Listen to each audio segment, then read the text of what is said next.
പിതാവിന്റെയും പുത്രന്റെയും പരിശുദ്ധാത്മാവിന്റെയും നാമത്തിൽ ആമേൻ. ഈശോയിൽ സ്നേഹം നിറഞ്ഞവരെ, വിശുദ്ധ ലൂക്ക അറിയിച്ച സുവിശേഷം 17-ാം അധ്യായം 20 മുതൽ 25 വരെ വാക്യങ്ങൾ നമ്മൾ ഇന്ന് സുവിശേഷത്തിൽ വിശുദ്ധ കുർബാനയിൽ വായിച്ച് ധ്യാനിക്കുന്നു. ഈ ദിവസങ്ങളിൽ നമ്മൾ ചിന്തിച്ചുകൊണ്ടിരിക്കുന്ന വിഷയമെല്ലാം ഈശോയുടെ രണ്ടാം വരവിനെ കുറിച്ച്, അന്ത്യവിധിയെ കുറിച്ചൊക്കെയാണ്. ഇന്നത്തെ സുവിശേഷവും അതേ ചിന്തകൾ തന്നെയാണ് നമ്മുടെ മുമ്പിലേക്ക് വയ്ക്കുന്നത്. ഈശോ പറയുന്നു, അപ്രതീക്ഷിതമായിട്ട് പെട്ടെന്ന് വരുന്ന ഒരു കാര്യമല്ല ദൈവരാജ്യം. ഏതെങ്കിലും ഒരു പ്രദേശത്തേക്ക് മഴ പെട്ടെന്ന് വരുന്നു, അല്ലെങ്കിൽ പെട്ടെന്ന് നോക്കി നിൽക്കുമ്പോൾ മഞ്ഞ് വന്ന് ഒരു പ്രദേശത്തെ ആവരണം ചെയ്യുന്നു. അതുപോലെ അപ്രതീക്ഷിതമായോ പെട്ടെന്നോ വരുന്ന ഒരു കാര്യമല്ല. നമുക്കതേക്കുറിച്ച് വ്യക്തമായ സൂചനകൾ ഈശോ ഈ നാളുകളിലെല്ലാം തിരുവചനങ്ങളിലൂടെ നൽകുന്നു. ഈശോ പറയുന്നു, ദൈവരാജ്യം സത്യത്തിൽ നിങ്ങളുടെ ഇടയിൽ തന്നെയുണ്ട്. അത് പിന്നെ എപ്പോഴേലും വരേണ്ട ഒരു കാര്യമല്ല. ദൈവരാജ്യം നിങ്ങളുടെ ഇടയിൽ തന്നെയുണ്ട്. എന്താണ് അതുകൊണ്ട് നമ്മൾ അർത്ഥമാക്കുന്നത്? ദൈവത്തിന്റെ പ്രതീക്ഷയ്ക്കനുസരിച്ച്, ദൈവത്തിന്റെ ഇഷ്ടത്തിനനുസരിച്ച് കാര്യങ്ങൾ നടക്കുന്ന സ്ഥലങ്ങളൊക്കെ ദൈവരാജ്യമാണ്. നമ്മൾ ഈശോ പഠിപ്പിച്ച പ്രാർത്ഥനയിൽ പറയുന്ന ഒരു പ്രധാനപ്പെട്ട ചിന്തയും അത് തന്നെയാണ്. അങ്ങയുടെ രാജ്യം വരണമേ. എന്താണ് അങ്ങയുടെ രാജ്യം വരിക എന്ന് പറഞ്ഞാൽ, ദൈവം ആഗ്രഹിക്കുന്നത് പോലെ നടക്കുക, ദൈവം ആഗ്രഹിക്കുന്നത് പോലെ നമ്മൾ ജീവിക്കുക, ദൈവം ആഗ്രഹിക്കുന്നത് പോലെ നമ്മൾ മറ്റുള്ളവരോട് പെരുമാറുകയും സംസാരിക്കുകയൊക്കെ ചെയ്യുക. അത് തന്നെയാണ് ദൈവരാജ്യം.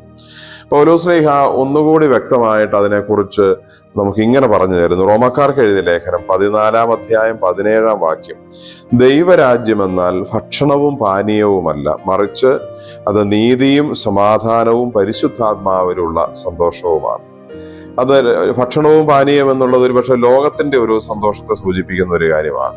അതിനപ്പുറത്ത് ദൈവരാജ്യം എന്ന് പറഞ്ഞാൽ ഭൗതികമായ ഒരു ആനന്ദവും ഒരു സന്തോഷവുമല്ല, മറിച്ച് അത് 3 കാര്യങ്ങളാണെന്ന് എടുത്തു പറയുന്നു. നീതിയും സമാധാനവും പരിശുദ്ധാത്മാവിലുള്ള സന്തോഷവും. അതൊരു മനുഷ്യന്റെ 3 തരത്തിലുള്ള ബന്ധങ്ങളെ സൂചിപ്പിക്കുന്ന കാര്യം കൂടിയാണ്. നീതി എന്നുള്ളത് അവന് സഹോദരങ്ങളോട് ഉണ്ടാവേണ്ട ഒരു സ്നേഹത്തിന്റെ ഭാഷയാണ് നീതി. എല്ലാവരോടും അവർക്ക് നീതിപൂർവകമായ രീതിയിൽ, മാതാപിതാക്കളോട് അവർക്ക് അർഹിക്കുന്ന രീതിയിൽ, ജീവിത പങ്കാളിയോട് അവർക്ക് അർഹിക്കുന്ന രീതിയിൽ, മക്കളോട്, കൂട്ടുകാരോട്, സ്നേഹിതരോട്, ഓരോരുത്തർക്കും അവർക്ക് അർഹിക്കുന്ന രീതിയിൽ കൊടുക്കുന്നതാണ് നീതി.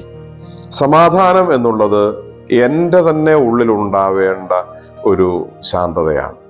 എനിക്ക് ഉള്ളിൽ സമാധാനവും ശാന്തതയും സന്തുഷ്ടയും ഉണ്ടോ? 3-ാമത്തെ കാര്യം പരിശുദ്ധാത്മാവിലുള്ള സന്തോഷമാണ്. അത് ദൈവത്തിന്റെ സാന്നിധ്യം എൻ്റെ ഹൃദയത്തിന്റെ ഉള്ളിൽ ഞാൻ അറിയുന്ന കാര്യമാണ്. അതിൻ്റെ പേരിൽ ഉണ്ടാവുന്ന ആനന്ദവും ആശ്വാസവും സന്തോഷവുമാണ് പരിശുദ്ധാത്മാവിലുള്ള സന്തോഷം. നീതിയും സമാധാനവും പരിശുദ്ധാത്മാവിലുള്ള സന്തോഷവും. ഞാൻ എൻ്റെ സഹോദരങ്ങളോട് സമാധാനത്തിലും ഐക്യത്തിലും, എൻ്റെ തന്നെ മനസ്സിൽ ശാന്തതയിലും, ദൈവത്തെക്കുറിച്ചുള്ള ഓർമ്മ എൻ്റെ ഹൃദയത്തിലുമായി ജീവിക്കുമ്പോൾ അത് ദൈവരാജ്യമാകും. അതാണ് പൗലോസ്ലീഹ നമുക്ക് പറഞ്ഞു തരുന്നത്. നമുക്ക് പ്രാർത്ഥിക്കാം. കർത്താവായ ഈശോയെ, ഞങ്ങളങ്ങേ ആരാധിക്കുന്നു, സ്തുതിക്കുന്നു എന്ന് പറയുന്നു. ഈ ഭൂമിയിൽ ജീവിക്കുമ്പോൾ തന്നെ ദൈവരാജ്യത്തിന്റെ ആളുകളായി, ദൈവരാജ്യത്തിന്റെ വക്താക്കളായി, ദൈവരാജ്യം ഉള്ളിൽ കൊണ്ടു നടക്കുന്നവരായി ഞങ്ങളെ കാണപ്പെടുവാൻ ഞങ്ങളെ സഹായിക്കണമേ. അത് മറ്റുള്ളവരോടുള്ള സ്നേഹത്തിലും സമാധാനത്തിലും, ഞങ്ങളെ തന്നെ ഹൃദയത്തിന്റെ ആശ്വാസത്തിലും സമാധാനത്തിലും ജീവിക്കുവാനും, ഒപ്പം ദൈവചിന്ത എപ്പോഴും മനസ്സിൽ കൊണ്ട് നടന്ന് പരിശുദ്ധാത്മാവ് തരുന്ന സന്തോഷം ആസ്വദിക്കാനും സാധിക്കുന്നവരാകുമ്പോൾ ഞങ്ങൾക്ക് ദൈവരാജ്യം ഈ ഭൂമിയിൽ കൊടുക്കാനും മറ്റുള്ളവരുടെ മുമ്പിൽ കാണിക്കാനും പറ്റുന്നവരാകുന്നു. അതിനുള്ള അനുഗ്രഹം ഞങ്ങൾക്ക് ഓരോരുത്തർക്കും തരണമെന്ന് ഞങ്ങൾ പ്രാർത്ഥിക്കുന്നു. നമ്മുടെ കർത്താവ് ഈശോ മിശിഹായുടെ കൃപയും പിതാവായ ദൈവത്തിന്റെ സ്നേഹവും പരിശുദ്ധാത്മാവിന്റെ സഹവാസവും നാം എല്ലാവരോടും നമ്മുടെ ഈ ദിവസത്തോടും കൂടെ ഉണ്ടായിരിക്കട്ടെ, ഇപ്പോഴും എപ്പോഴും എന്നേക്കും. ആമേൻ. ഈശോ മിശിഹായ്ക്ക് സ്തുതിയായിരിക്കട്ടെ.